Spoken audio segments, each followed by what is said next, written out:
You know, you wouldn't think an epic poem has much to say about modern leadership, would you? Well, think again. This isn't some ancient story. It's a modern myth about technology, about vision, and what it really takes to lead when the world feels like it's spinning out of control. So let's dive into the legend of the robotic sovereign. Okay, so right off the bat, you can feel the tone here. It's epic, almost spiritual. And that crown of circuits, see, that's not just a piece of tech. It's a symbol of a whole new kind of authority, one that blends that timeless wisdom of a king with the absolute precision of the future. This is the story of a completely new kind of leader. You know how every great myth has that classic hero's journey? Well, this one's no different. We're starting at stage 1, the awakening.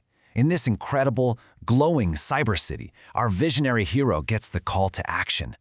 Now, this is super important to get. The futuristic robo-CEO isn't literally a robot. He's an archetype, right? A symbol for the kind of leader our modern world is crying out for. This is someone who just gets people, but also gets the data. Someone who blends that deep human empathy with razor-sharp execution. And get this, the city itself is practically a character in this story. You can feel this tension in the air, this anticipation.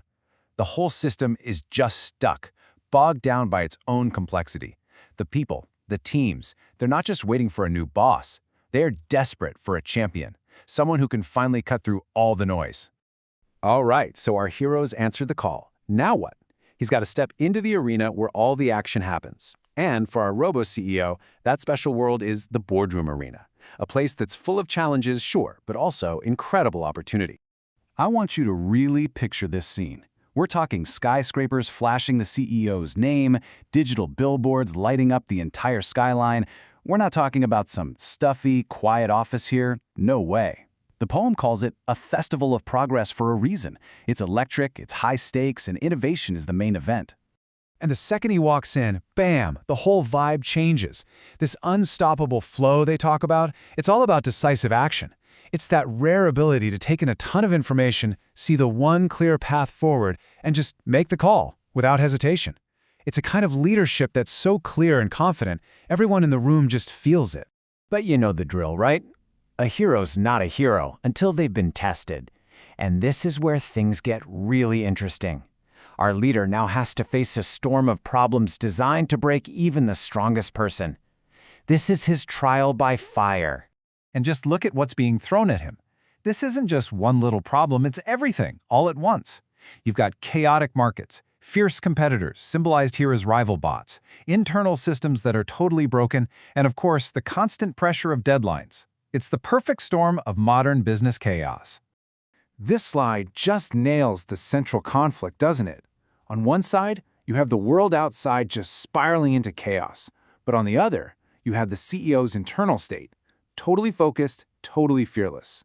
His real superpower isn't making the storm go away. It's being the calm in the center of it all, that steady anchor for his entire team. So, how in the world does he pull it off? Well, here's his secret weapon: visionary clarity. First, he gets his teams aligned with pinpoint precision. Everyone knows their job and how it fits into the bigger picture. Then, he unleashes this golden aura of clarity, communicating the why so powerfully that it just cuts through all the distractions.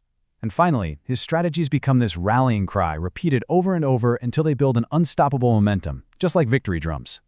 And this is the moment everything comes to a head. The imagery here is just fantastic.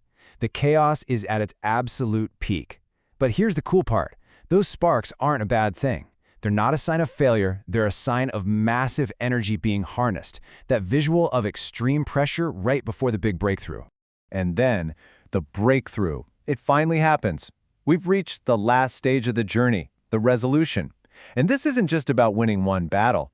This is a triumph for a whole new way of thinking. It's a victory for the future itself. And check out how fast it all happens. It's like a 1-2-3 punch. First, the team rallies behind him. That chant is proof of his leadership.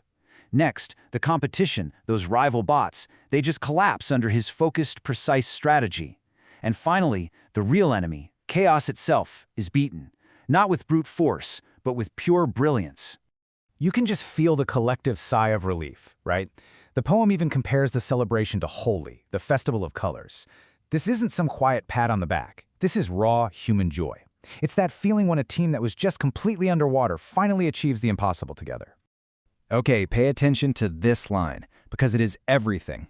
It completely redefines what success is. A festival of productivity, that's that amazing state of collective flow where work doesn't even feel like work anymore. It becomes engaging and challenging and genuinely fun. Victory isn't just about hitting a number, it's about creating a place where amazing work feels like a celebration. And the rewards here? They're not just about the bottom line, not at all. This victory brings back hope, it forges an incredible sense of unity within the teams, and it achieves a complete and total transformation. This leader didn't just fix a process, he rebuilt the entire culture from the ground up. So, in the end, this one victory isn't just the end of the story. Nope, it's the beginning of a legend. He set a whole new standard. He's now the benchmark that all future leaders are going to be measured against. His legacy is officially cemented.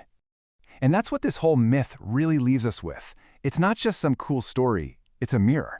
It's asking us to look at our own world, our own teams, our own challenges. In this age of constant disruption and information overload, what does true visionary leadership really look like?